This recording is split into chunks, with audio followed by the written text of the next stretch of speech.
오늘 예배로 모인 우리 새사랑교회 교우님들과 또 온라인으로 예배 현장에 계시는 우리 성도님들 위해 주님의 평화가 함께 하시기를 축복합니다. 우리 서로 평화의 인사를 나누도록 하겠습니다. 주님의 평화가 당신과 함께 하기를 원합니다. 네, 너무나 아름다운 모습으로 서로를 평화를 비니까 정말 보기에 참 좋습니다. 요즘 가을이죠. 하늘이 굉장히 높아졌어요. 가끔씩 여러분 하늘 보시나요? 구름이 너무너무 예쁘고 아름다운 것 같아요.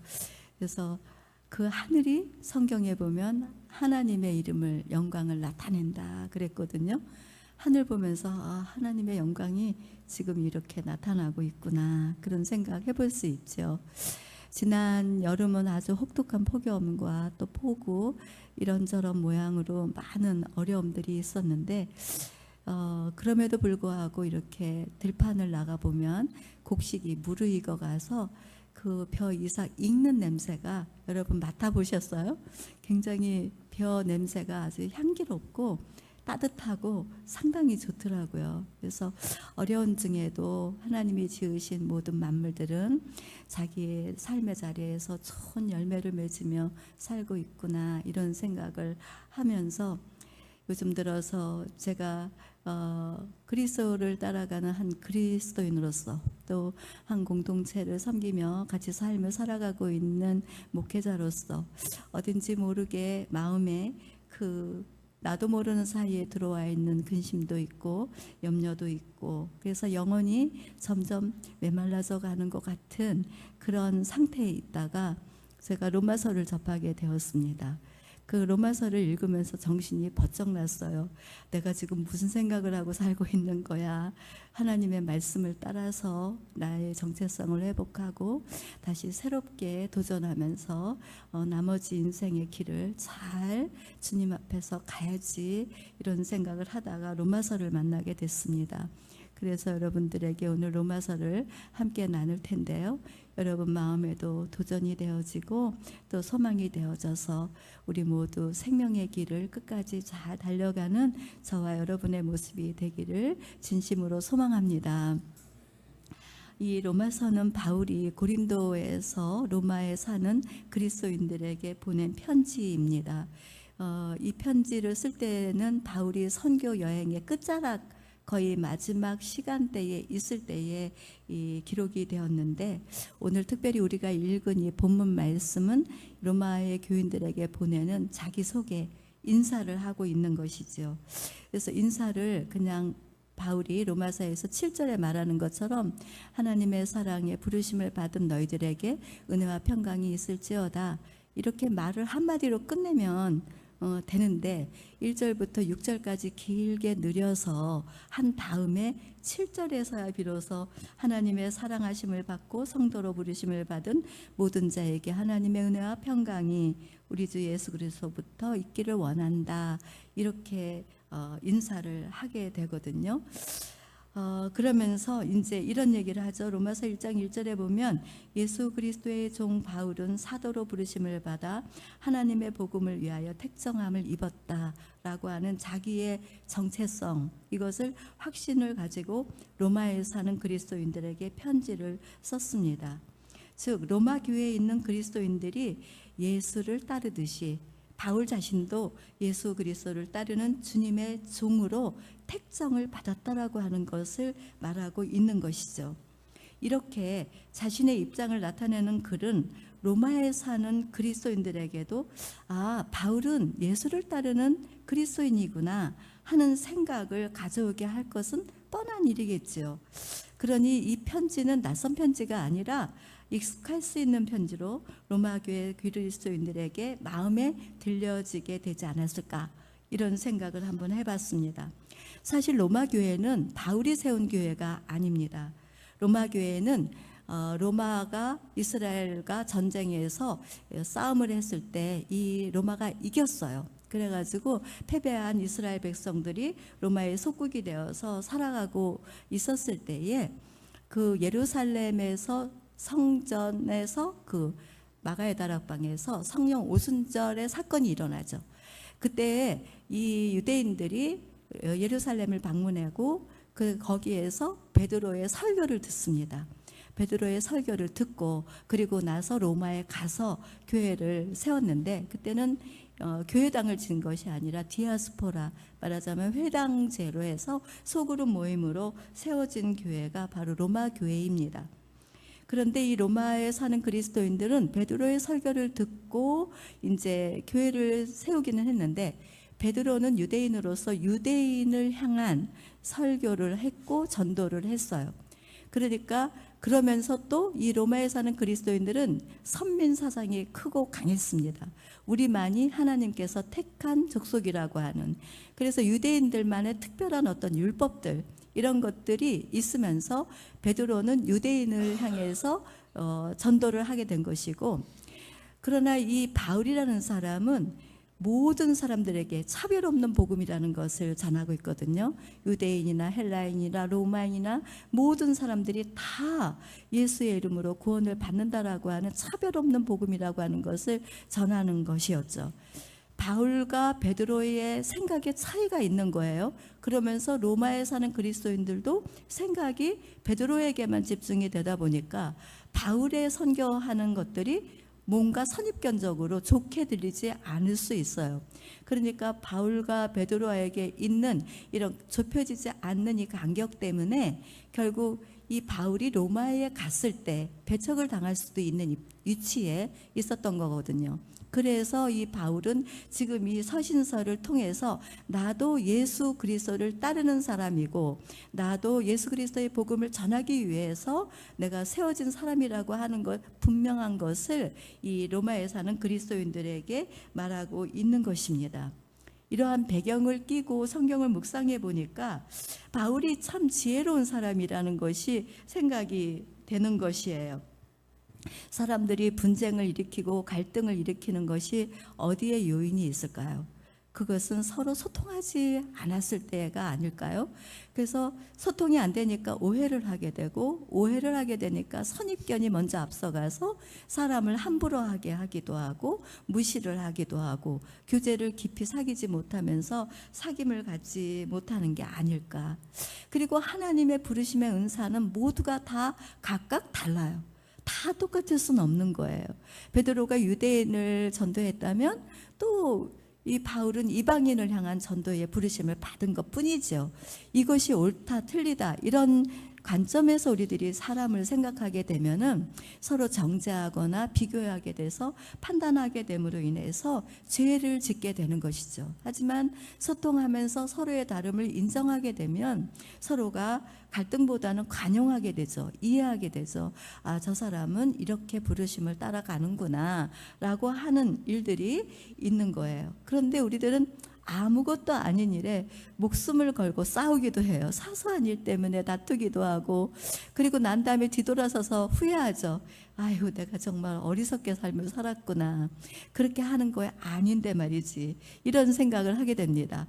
그래서 배우는 것은 무엇일까요? 그것은 나하고 너하고 의견이 다르더라도 함부로 하는 것이나 무시하거나 선입견으로 다투거나 할 것이 아니라, 우리도 말보다는 한번 편지로 마음을 전해보면 어떨까?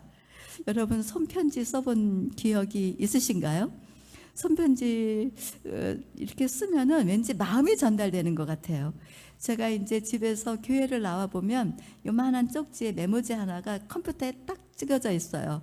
그래서 읽어보면 누구 편지냐면 하벨이 편지예요. 할머니가 요즘 나에게 잘해주는 것 같아서 기분이 좋아서 내 사랑을 전한다는 메시지예요. 그런 얘기 이렇게 글을 보면 따뜻한 마음이 전달이 돼서 조금 침울했다가도 그 편지 보면서 행복해지기도 하고 그러거든요.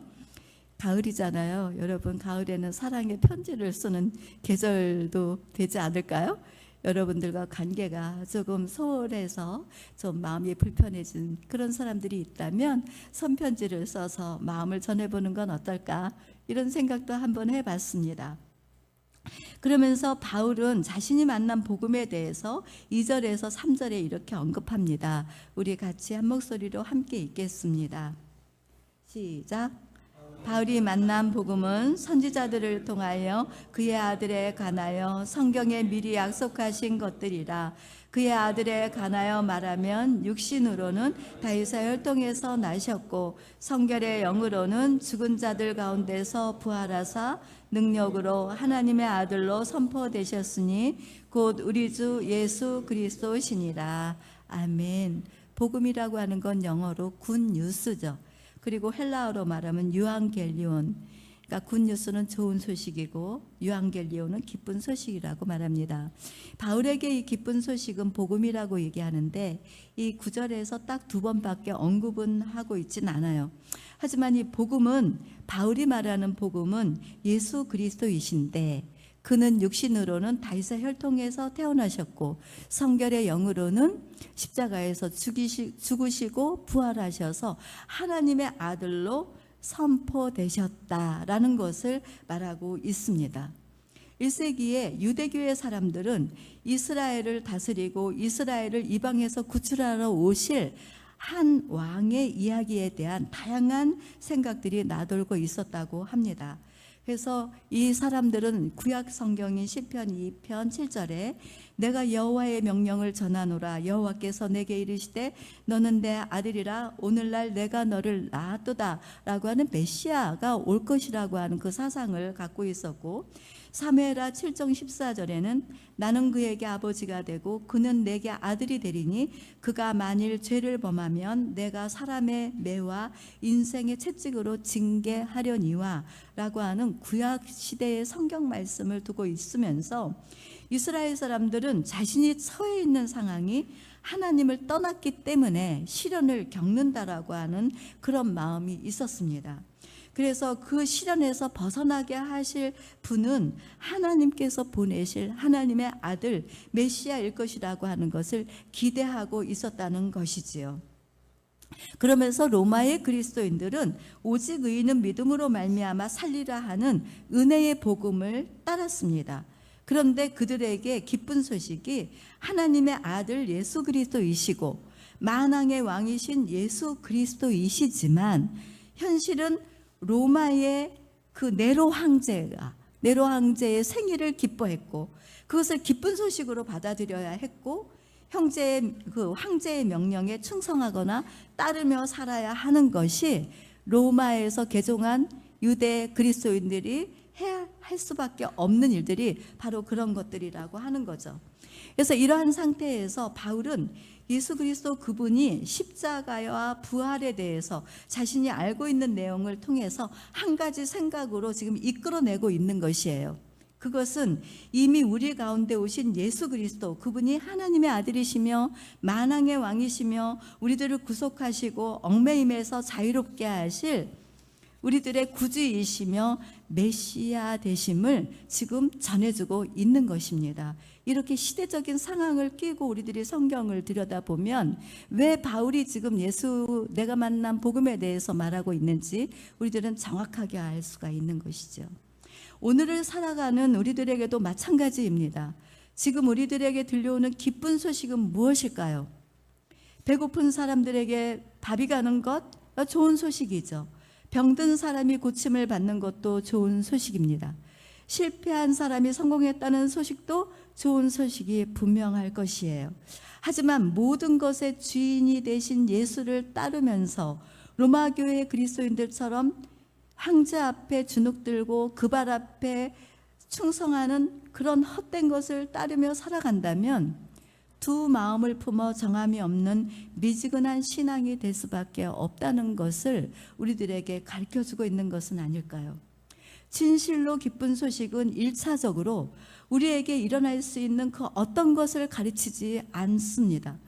물론 우리들이 그리스도인으로 살면서 하나님께서 행하신 일들은 무척이나 신비롭고 극적이며 흥미롭기도 합니다. 예를 들면 어떤 표적이나 어떤 기적이 일어나는 거 말이지요. 여러분, 로또에 당첨되신 분 하나도 없죠? 로또에 당첨되면 얼마나 기쁜 소식이 될까요? 우리들은 너무나 물질에 많이 눌려 있고 힘겨워하고 괴로워하고 있습니다. 로또에 당첨이 됐대 라고 하는 거, 그게 기쁜 소식이 될 수도 있지만 정말 기쁜 소식은 예수 그리스도가 우리의 구원자이시고 만왕의 왕이시며 우리의 삶을 이끌어 가시는 하나님의 아들이라고 하는 것, 이것이 우리들에게 정말 복음이라고 하는 것을 우리 모두가 믿을 수 있게 되기를 바랍니다. 그래서 이 복음은 예수 그리스도가 우리에게 오셨다라고 하는 거예요. 우리들이 예수의 복음에 붙들린다면 우리들의 삶과 소망은 놀랍게 변화되어질 것입니다. 이러한 변화는 세상이 달라지는 것이고 가정이 달라지는 것이고 우리 각 개인이 달라지는 것입니다. 그렇기 때문에 우리들의 능력은 무엇이냐?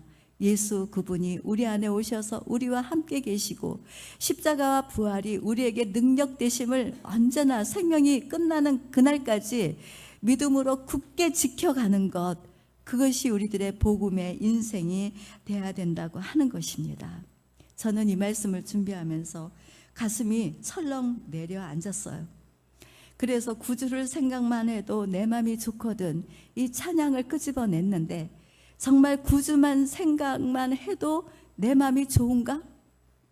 내가 예수만 생각을 하고 있어도 나는 정말 이렇게 행복한가? 이런 생각을 해보니까 너무나 그 말씀 앞에 부끄러웠습니다.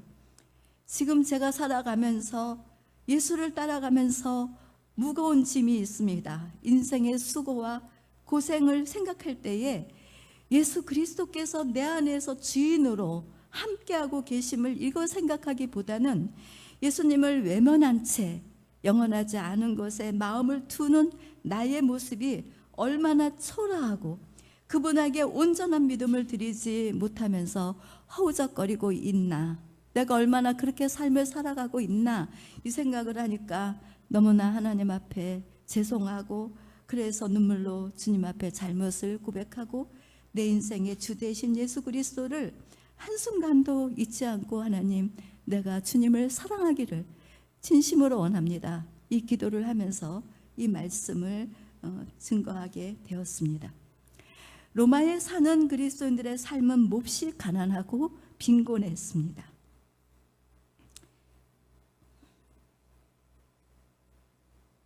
부자들은 높은 언덕에, 안전한 곳에 언덕에 집을 짓고 보란듯이 살고 있었지만, 그 시대에 그 로마에 사는 그리스도인들, 유대교에서 그리스도인으로 개종한 사람들은 아주 낮은 지역에 지중해 해변과 맞닿고 있는, 그래서 언제 해일이 덮치거나 폭우가 와서 웅덩이를 만들고 그 웅덩이가, 그 가난한 집들이 무너진다고 해도 당연한 것처럼 여겨지는 아주 초라한 삶을 살았다고 합니다. 더구나 예수를 왕으로 모시고 그리스도인으로 산다는 것은 로마 황제가 좋게 보지 않았고, 거기에 개종한 유대 그리스도인들은 로마의 폭력 앞에 무기력할 수밖에 없었고, 예수를 믿는다는 이유로 내쫓김을 당했고 직장을 주지도 않았고, 그래서 예수를 따르는 것은 생명의 위험을 무릅쓰지 아니하고서는 될 수 있는 일들이 아니었다라고 하는 것입니다. 사실 이 편지를 바울이 쓰고 있지만, 바울도 지금 메시아가, 예수 그리스도가 왕이시며 메시아이며 하나님의 아들이며 이런 신이라고 하는 것을 글로다가 적어서 드러낼 수 있는 것도 바울의 생명을 내놓지 않고서는 증거할 수 없는 너무나도 엄청난 사실을 편지에다가 기록하고 있는 것입니다. 그래서 이 로마의 편지를 쓰고 있는 이 바울은 로마의 그리스도인들이 얼마나 힘들고 얼마나 복음을 위해서 고생하고 살고 있는지 그거를 너무나 잘 알고 있었어요. 그래서 바울이 로마에 가고자 얼마나 힘을 쓰고 있었는지 몰라요. 그 이유는 로마에 개종한 그리스도인들에게 어떤 신령한 은사를 내려주어서 믿음의 길을 끝까지 갈 수 있도록 돕는 일, 그 일을 하고 싶었던 것이고, 또 하나는 로마에 사는 그리스도인들을 봄으로 인해서 서로 위로를 받고자 하는 마음이 있었던 거예요. 그러니까 바울이 로마에 사는 그리스도인들을 위로하기도 하고 그 그리스도인들을 봄으로 자기도 위로를 받게 되는 그 일들을 하고 싶었던 거예요. 최근에 와서 우리들이 선교를 나가는 일이 없지만 이전에 우리들이 캄보디아 선교를 다닐 때가 있었습니다. 우리들이 선교를 나가면 선교사님들을 위로하기도 하고 그들의 수고를 격려하면서 용돈도 드리고 이런 일들을 하면서 그들을 격려하고 응원하죠. 왜? 그 사람들이 복음을 위해서 희생하고 고생하며 살고 있으니까요. 그러면서 그 일을 하면서 우리들 자신도 굉장한 위로를 받아요.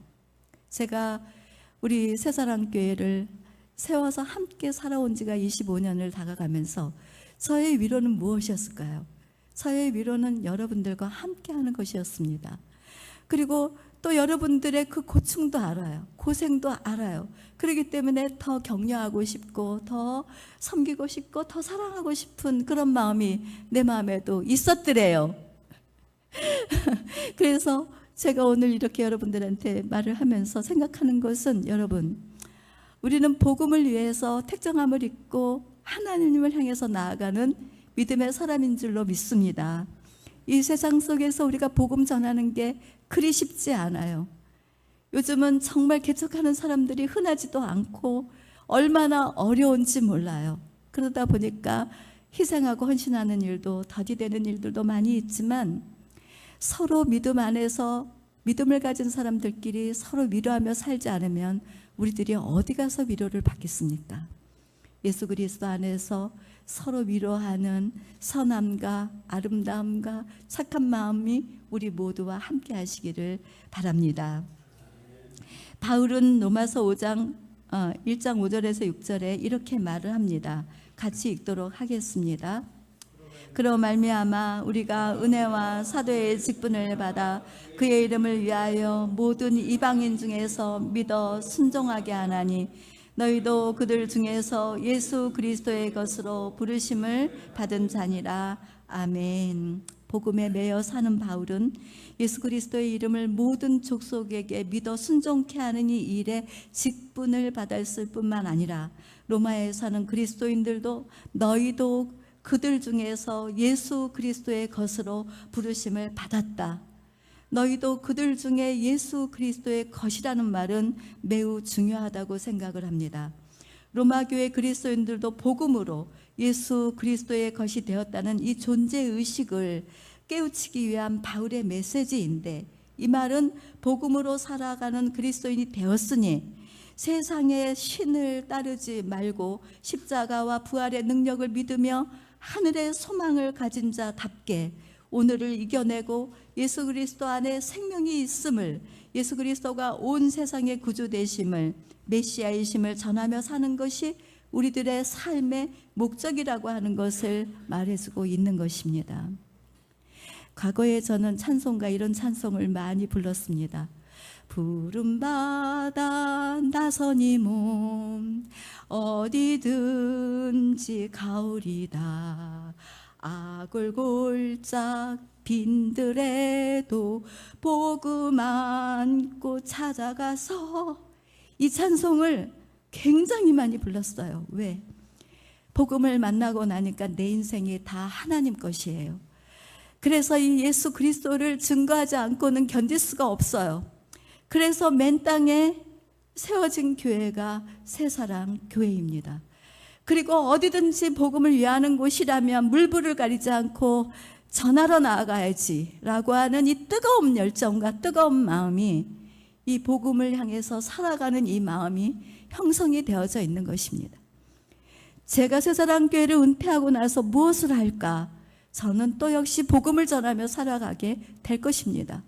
예수 그리스도의 복음, 예수 그리스도가 하나님의 아들이시며 우리를 구원해 가시는 구원이시며 우리가 내세의 삶이 끝이 아니라 영원한 내세가 있음을 증거해주고 그들이 영원한 나라의 삶을 살아갈 수 있도록 다리 역할을 해주는 일, 복음 전하는 일에 저는 조금도 게을리하고 싶은 마음이 없다는 것이지요. 비록 힘들고 너무나 괴롭고 많은 것들로 공격이 온다 할지라도 저도 역시 이 마음을 다시 회복시켜서 그 일에 도전해 보고자 합니다. 사랑하는 성도 여러분, 어떻습니까? 여러분들의 인생의 목적이 무엇이냐? 하나님이 여러분들을 불러주신 것이 무엇이냐? 여러분들이 복음을 전하기 위해서 하나님이 새사랑교회에 모이게 하셨고 이것을 통해서 예수의 복음이 흘러가도록 하나님이 목적을 두고 여러분들을 부르셨다는 것, 그것을 잊지 않으시기를 바랍니다. 복음을 만난 바울의 세계는 전도에 힘쓰며 마침내 로마에서 순교를 당하게 되었지만 그의 평생에 예수를 만난 그 경험은 그에게 복음이었으며 그 복음을 위하여 생명길을 끝까지 달려갈 수 있었다는 것은 성령의 이끄심이며 예수의 은혜를 잊지 않음으로 인한 고생과 핍박과 환난을 감당해낸 충성스러운 일이었다는 것을 우리는 기억할 수 있습니다. 바울이 힘든 일이 없었겠습니까? 여러 가지 말 못할 사정도 많이 있었을 것입니다. 그와 우리들은 모두 연약한 존재이기 때문에 상상해 볼 수 있는 것이지요. 바울이 훌륭한 것은 그런 모든 것들을 예수 안에서 볼 수 있는 눈이 열렸고 깨닫는 마음과 말씀에 순종하려고 하는 자신의 부인하고 맡겨주신 그 뜻을 따라 완성해 갈 수 있었다고 하는 것이었습니다. 바울은 말했습니다. 만약에 부활이 없다면 부활을 믿는 사람들이 가장 불쌍한 사람들이라고요. 예수를 따르는 사람들이 부활이 없다면 가장 불쌍할 것입니다. 왜요? 우리들은 먹을 거 먹지 않고 입을 거 입지 않고 가질 거 갖지 않고 복음을 위해서 모든 것들을 다 내려놓고 가는 사람들이기 때문이 아니겠습니까? 그래서 부활은 있어야 합니다. 그리고 내세에 우리는 영원한 나라에서 영생복락을 누리고 뿐만 아니라 이 땅 위에서도 살아계신 그 예수께서 우리를 도와주시고 동행해 주셔서 잘 감당할 수 있도록 역사해 주실 것을 믿습니다. 그러니 뒤로 물러갈 것이 아니라 우리가 이 복음을 위해서 더욱더 앞서서 나아가는 우리의 모습이 되어야 될 것입니다. 이제 말씀을 맺겠습니다. 사랑하는 성도 여러분, 복음은 예수 그리스도이십니다. 우리들에게 능력은 십자가와 부활입니다. 우리의 소망은 하늘에 있습니다. 오늘 여기에서 우리들은 해야 할 책임과 의무는 모든 사람들이 무릎 꿇게 하는 예수 그리스도를 전하며 사는 것인 줄로 믿습니다. 로마 교회의 그리스도인들도 그 복음 안에 있었듯이 오늘 우리들도 그들 중에 함께 있기 때문에 신앙의 공동체 새사랑 교회 안에 한 몸 이루며 사는 것이 아니겠습니까?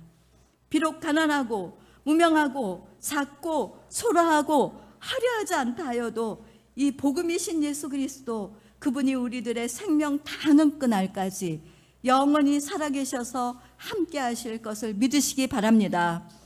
두려움 없이 주님 만날 그날을 기다리면서 우리 복음 안에서 서로 위로하면서 고생하는 거 알아주고 손에 복음의 열매 가득 안고 거룩한 신부가 되어 주님의 만나는 그날을 기대하고 소망하는 우리의 모습이 되기를 바랍니다.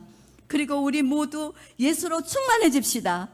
예수로 충만해집시다. 예수로 충만해져서 자신의 주인이 누구인지도 모르며 혼란 가운데 정처 없이 죽음을 향해서 방황하며 나아가는 이웃들에게 그들 곁에 복음을 전하며 사는 우리 모습이 되기를 주님의 이름으로 축복합니다. 말씀을 맺겠습니다. 우리 이 시간 거듭의 기도 드릴 텐데요. 오늘 말씀을 통해서 성령께서 여러분들에게 각 심령에 주신 말씀이 있을 것입니다. 그 말씀을 우리가 입술로 고백합시다. 주님을 향하여 같이 기도하겠습니다.